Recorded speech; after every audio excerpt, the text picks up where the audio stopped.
Assalamualaikum viewers, I am Akilur Rahman and you are watching Nest Academy. Today our topic is important features of simple harmonic motion. As you know dear viewers कि हम पहले 10th class chapter number 10 physics start कर चुके हैं जिसका नाम simple harmonic motion and waves है। और प्रीवियस लेक्चर्स में हमने ये भी सीखा है कि सिंपल हार्मोनिक मोशन क्या होती है शॉर्टली, और उसकी हमने एग्जांपल्स को डिटेल में स्टडी किया है। तो उम्मीद है कि आपको सिंपल हार्मोनिक मोशन काफ़ी हद तक तो समझ आ गया होगी। लेकिन आज मैं आपको सिंपल हार्मोनिक मोशन की डेफिनेशन और उसके कुछ ख़ास फीचर्स हैं, इम्पॉर्टेंट फीचर्स हैं, वो मैं आपको सिखाऊंगा। तो आज हम सबसे पहले तो एक शॉर्ट क्वेश्चन है कि what is meant by simple harmonic motion, ये हम स्टडी करेंगे। उसके बाद ये एक लॉन्ग क्वेश्चन के तौर पर भी आता है जिसका है जो है what is simple harmonic motion and write down it's important features. तो मैं स्टार्ट करता हूँ डेफिनेशन से। तो डेफिनेशन एक्चुअली इसकी क्या है कि simple harmonic motion occurs only when, यानी कि ये उस वक्त होती है जब net force acting on a body, यानी कि नेट फोर्स मतलब रिस्टोरिंग फोर्स। जब हम किसी बॉडी पर किसी बॉडी को मूव कराते हैं उसकी मीन पोजीशन से एक्सट्रीम की तरफ, तो एक्सट्रीम पर जब जाती है बॉल, ठीक है, मीन से एक्सट्रीम, तो उसके ऊपर एक नेट फोर्स पैदा होती है, रिस्टोरिंग फोर्स। और वो रिस्टोरिंग फोर्स डायरेक्टली प्रोपोर्शनल होती है displacement from the mean position के, यानी कि उसका जो मीन पोजीशन से जो डिस्प्लेसमेंट है कि वो कितना डिस्प्लेसमेंट कवर करती है उसके डायरेक्टली होती है। जितना ज़्यादा वो मीन से डिस्प्लेसमेंट कवर करती है उतनी ज़्यादा उसके अंदर क्या पैदा होती है, रिस्टोरिंग फोर्स। दूसरा पॉइंट उसमें क्या होता है कि जो बॉडी सिंपल हार्मोनिक मोशन में होती है, दूसरा पॉइंट ये है कि उसकी जो मोशन है वो रिस्टोरिंग फोर्स है acting always towards mean position, वो हमेशा मीन पोजीशन की तरफ एक्ट करती है। दो पॉइंट्स, नंबर 1 रिस्टोरिंग फोर्स पैदा होती है वो डायरेक्टली प्रोपोर्शनल होती है डिस्प्लेसमेंट के फ्रॉम मीन पोजीशन, और दूसरा पॉइंट ये है कि वो रिस्टोरिंग फोर्स हमेशा किस सिमत में अमल करती है, मीन पोजीशन की तरफ, यानी वस्ती पोजीशन की तरफ। तो इसकी डेफिनेशन हम यूँ लिख सकते हैं कि simple harmonic motion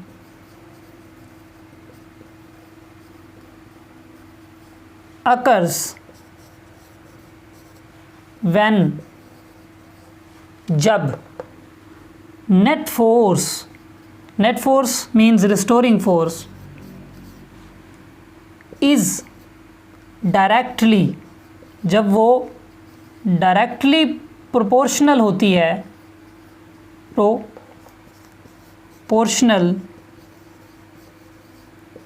to displacement, किस चीज़ के, डिस्प्लेसमेंट के, डिस्प्लेसमेंट, ठीक है, जो मीन पोजीशन से डिस्प्लेसमेंट है फ्रॉम मीन पोजीशन।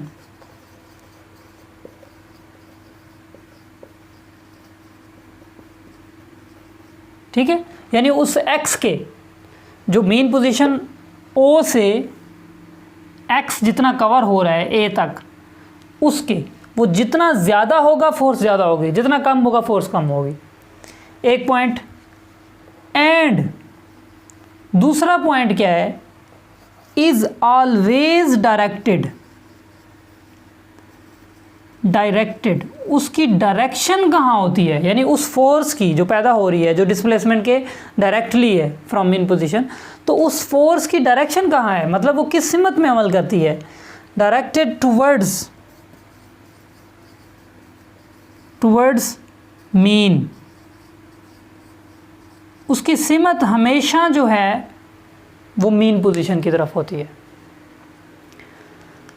तो ये हमारे पास सिंपल हार्मोनिक मोशन की डेफिनेशन थी। अब फीचर्स की तरफ आते हैं।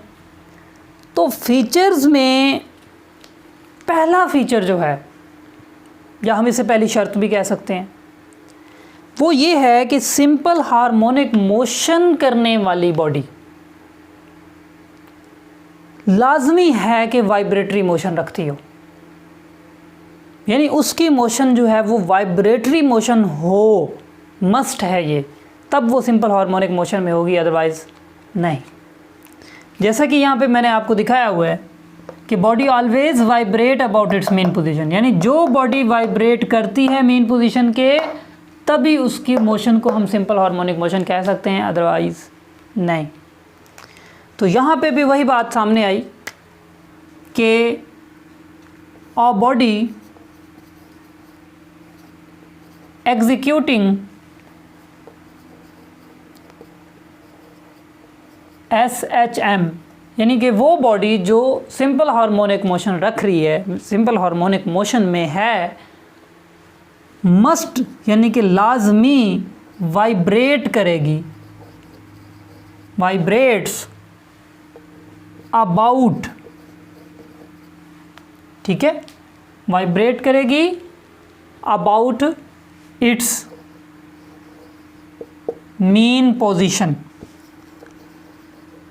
अपनी मीन पोजीशन के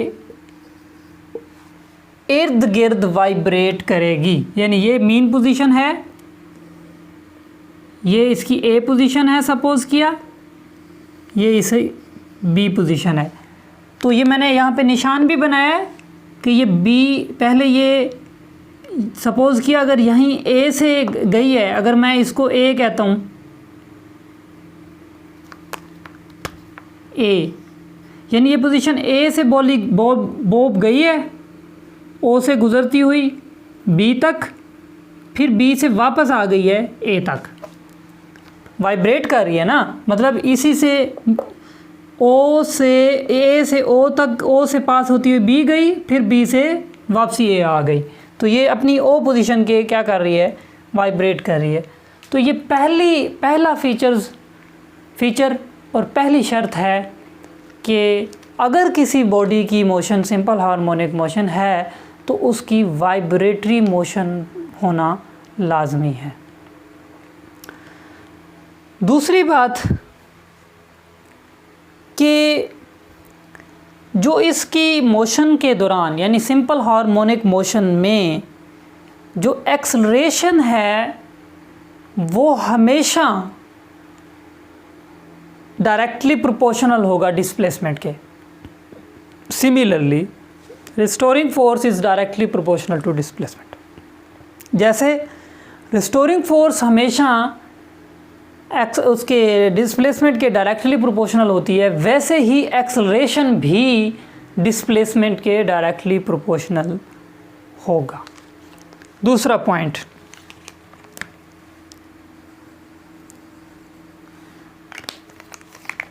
its acceleration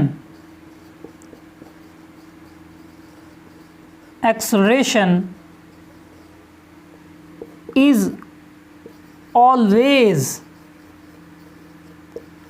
directly proportional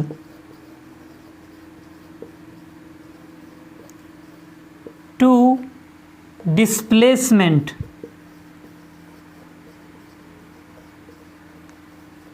from mean.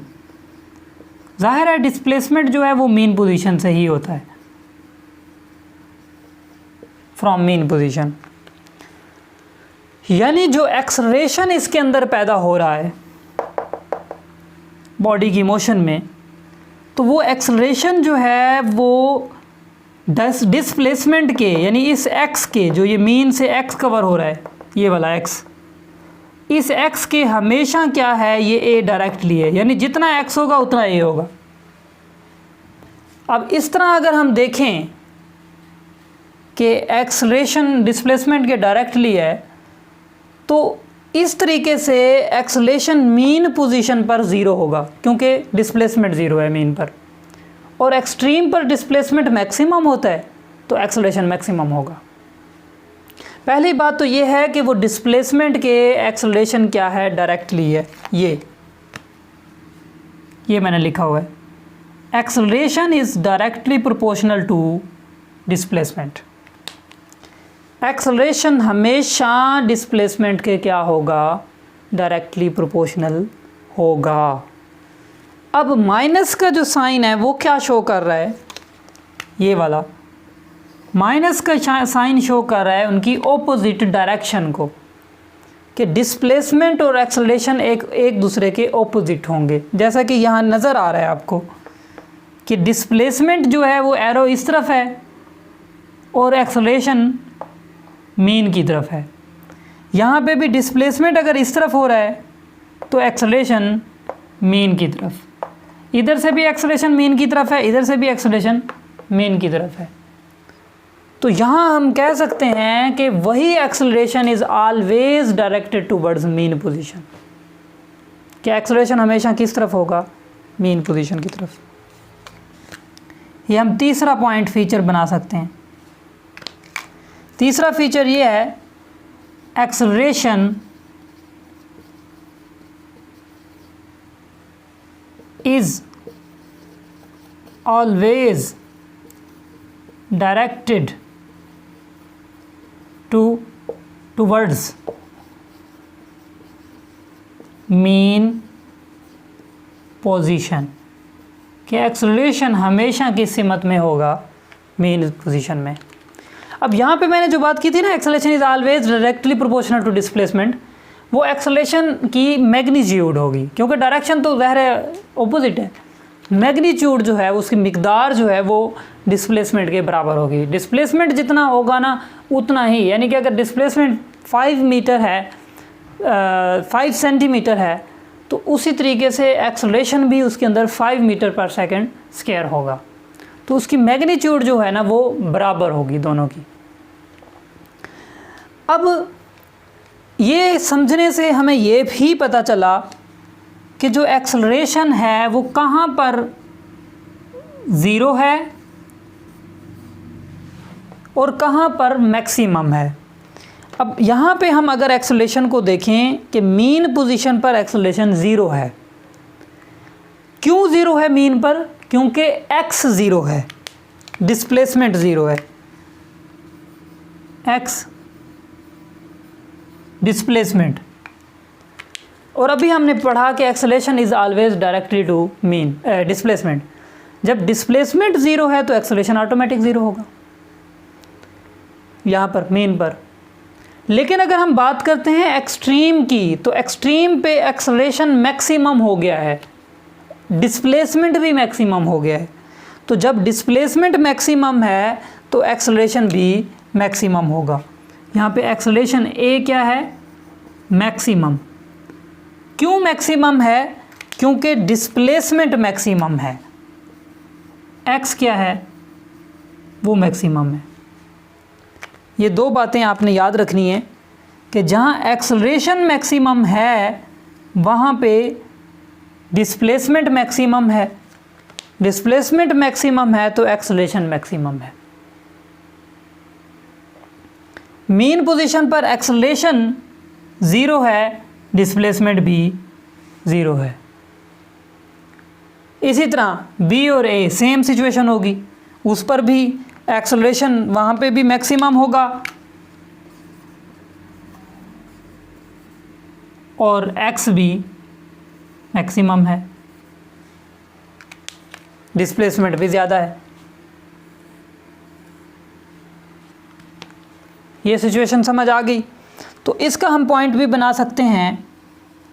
एक इसके फीचर है, हम इसको यूँ लिख सकते हैं कि एक्सेलरेशन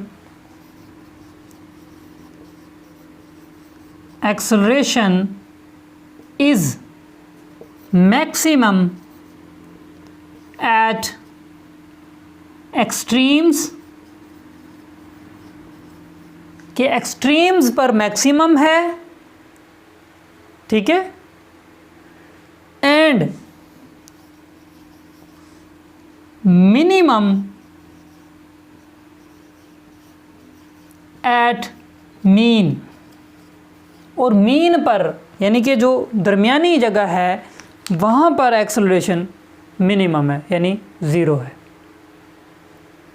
तो ये बात यूँ आ गई समझ में।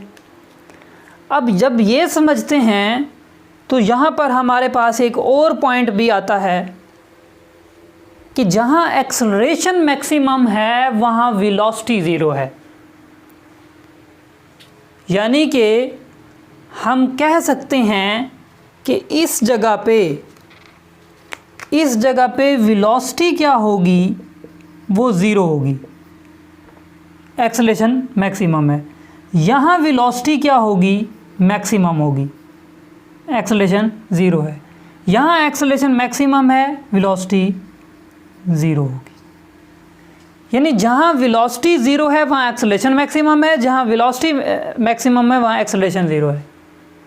ये अपोजिट है, ठीक है। एक्सट्रीम्स पर एक्सेलरेशन जो है वो मैक्सिमम है, लेकिन एक्सट्रीम्स पर वेलोसिटी ज़ीरो है। लेकिन मीन पर चूँकि एक्सेलरेशन जो है वो ज़ीरो है, लेकिन वेलोसिटी मैक्सिमम है। तो इस पॉइंट को भी हम लिख सकते हैं। ये इसको मैं यहाँ लिखता हूँ।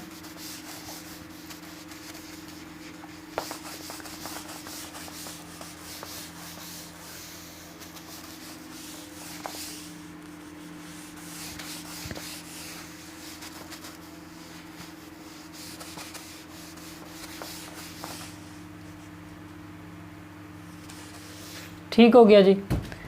अब जी क्या लिखना है जी हमने कि वेलोसिटी कहाँ पे मिनिमम है और कहाँ पे वेलोसिटी ऑफ वाइब्रेटिंग बॉडी, यानी जो वाइब्रेट कर रही है, एग्जीक्यूटिंग सिंपल हार्मोनिक मोशन, जिसकी सिंपल हार्मोनिक मोशन है, velocity of vibrating body will be maximum at mean. Mean पर क्या होगी, वेलोसिटी मैक्सिमम, क्योंकि उसी वजह से तो इनर्शिया होता है और इनर्शिया की वजह से वो स्टॉप नहीं होती और बी की तरफ चली जाती है। क्योंकि इस जगह पे वेलोसिटी, क्योंकि जब इस बॉल को इस तरफ से यहाँ से छोड़ते हैं ना, बॉल यहाँ से यहाँ ले जाकर, जब हमने ओ से उसको चेंज किया, उसका डिस्प्लेसमेंट उसको हटाया, यानी ए पे है तो रेस्ट में है ना, इक्विलिब्रियम में है, कोई एक्सेलरेशन भी ज़ीरो, वेलोसिटी भी ज़ीरो, सब कुछ ज़ीरो है। लेकिन जब हम इसको यहाँ से बी तक ले गए या यहाँ से ए तक ले आए, जब हमने ए पे आके छोड़ा, जैसे छोड़ेंगे इसकी वेलोसिटी बढ़ती जाएगी। जब वेलोसिटी बढ़ती हुई ओ पर आती है तो सबसे ज़्यादा बढ़ चुकी होती है। वेलोसिटी के अंदर क्या मैक्सिमम चेंज आ चुका होता है और बहुत ज़्यादा इंक्रीज़ हो जाती है। लेकिन चूँकि उसकी जो एक्सेलरेशन कहते हैं, एक्सेलरेट करना, यानी कि रफ्तार को मतलब बढ़ाना एक्सेलरेट से निकला है। अब क्योंकि मिड पर दोबारा जब बॉल ए से मीन पर आती है तो मीन पर आते हुए उसकी जो अंदर उसके ऊपर जो एक्ट करने वाली रिस्टोरिंग फोर्स है वो ख़त्म हो जाती है, ज़ीरो हो जाती है। इस वजह से उस वक्त वेलोसिटी भी हम मैक्सिमम होती है, लेकिन उसी मैक्सिमम वेलोसिटी की वजह से इनर्शिया आता है और फिर उसको आगे ले जाता है। लेकिन हम ये लाजमी कंसीडर करेंगे कि यहाँ पर एक्सेलरेशन जो होता है ना वो ज़ीरो होता है। लेकिन फिर जब फिर दोबारा आगे जाती है तो फिर वेलोसिटी डिक्रीज़ होना शुरू हो जाती है। मतलब इसका ये है कि एक्सेलरेशन उसको क्या करना शुरू कर देता है, अंदर की तरफ, मीन की तरफ खींचता है। जब मीन की तरफ खींचता है, मीन की तरफ, तो इसका मतलब ये है कि वो रिटार्ड कर रहा होता है, फिर उसके अंदर एक्सेलरेशन पैदा होता है। तो इस तरह एक्सेलरेशन उसके अंदर पैदा होता जाता है। जितना ज़्यादा वेलोसिटी में तब्दीली होती जाती है, वो बी तक पहुंचा, मैक्सिमम एक्सेलरेशन हो गया। क्योंकि वहाँ पे जब एक्सट्रीम पे खड़ी है ना बॉल, एक्सट्रीम पे रोका हुआ है, तो उसके अंदर मीन की तरफ ट्रैवल करने की का ट्रेंड बहुत ज़्यादा है। वो एक्सलेशन की डायरेक्शन क्योंकि मीन की तरफ है, वो बॉल्स को, साइड वाली बॉल्स को, चाहे वो बी पर है चाहे वो ए पर है, उसको अपनी तरफ मीन की तरफ खींचता है। जब मीन की तरफ खींच रहा होता है इसका मतलब ये कि उस वक्त उसके पास ज़्यादा से ज़्यादा यानी कि एक्सलेशन जो है वो मैक्सिमम होता है, ताकि टुवर्ड्स मीन की तरफ ज़्यादा होता है। लेकिन जब बॉडी है ही मीन पर, तो मीन पर पहुंच गई तो मीन पर एक्सेलरेशन तो ज़ीरो है, क्योंकि मीन एक्सेलरेशन की डायरेक्शन तो मीन तक है। अब मीन से साइड पे जाएगा तो एक्सेलरेशन आएगा, जब बॉडी है ही मीन पर तो एक्सेलरेशन ज़ीरो होगा। तो लेकिन वेलोसिटी मैक्सिमम एट मीन पर वेलोसिटी मैक्सिमम होगी। मिनिमम कब होगी? Maximum at mean and minimum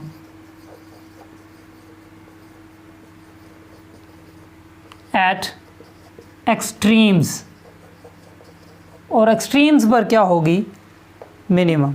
ये वैसे भी आपको पता है, जब भी बॉल किसी हाइट पर जाती है, एक्सट्रीम पर जाती है बोब जो कोई बॉडी, तो वो एक टाइम के लिए, कुछ टाइम के लिए रुकती है, ठहरती है, ठहर के वापस आती है। बॉल भी हम ऊपर फेंकते हैं तो वो एक कुछ सेकंड के लिए वो वहाँ पे जाके रुकती है, रुक के फिर वापस नीचे गिरती है। तो ये एक मोमेंट के लिए गिरती है, सेकंड के मोमेंट के लिए रुकती है, तो रुक के वापस आती है। तो वापस जैसे आती है तो इसका मतलब ये है कि जब ऊपर जाती है तो आहिस्ता आहिस्ता वेलोसिटी कम होती जाती है और एक टाइम जाके वेलोसिटी ज़ीरो हो जाती है, बॉडी रेस्ट में आती है, रेस्ट में आके फिर नीचे आती है। इसी तरह एक्सट्रीम्स की तरफ भी बॉल एक दफ़ा रेस्ट में आती है, जब रेस्ट में आती है बॉडी तो उसकी वेलोसिटी क्या हो जाती है? ज़ीरो। ये हो गया। अब इसमें लास्ट फीचर एक और भी है, वो ये है कि जब बॉडी मीन से, ये बॉल है, ये मीन पर है, ओ पोजीशन पर, अब ये डिस्प्लेसमेंट कवर करेगी एक्स, या इधर या इधर। अब जिस तरफ ये कवर कर रही है, ठीक है, इधर साइड, यानी बेशक वो आपकी राइट साइड है या लेफ़्ट साइड है, जो मैक्सिमम डिस्प्लेसमेंट वो कवर करती है, यानी कि अगर बॉल यहाँ से यहाँ तक पहुँच गई, यानी अब ये मीन से बॉल यहाँ तक चली गई, अब मैक्सिमम उसने डिस्प्लेसमेंट कवर कर लिया, तो ये मैक्सिमम डिस्प्लेसमेंट है जो ओ टू ए पोजीशन, इसको कहते हैं एम्पलीट्यूड। ठीक है, maximum displacement from mean position either side from mean position, maximum displacement of vibrating body either side from mean position, यानी कोई साइड, या ये हो सकती है या ये हो सकती है। तो इसको भी हम पॉइंट इसका भी लिख सकते हैं कि मैक्सिमम डिस्प्लेसमेंट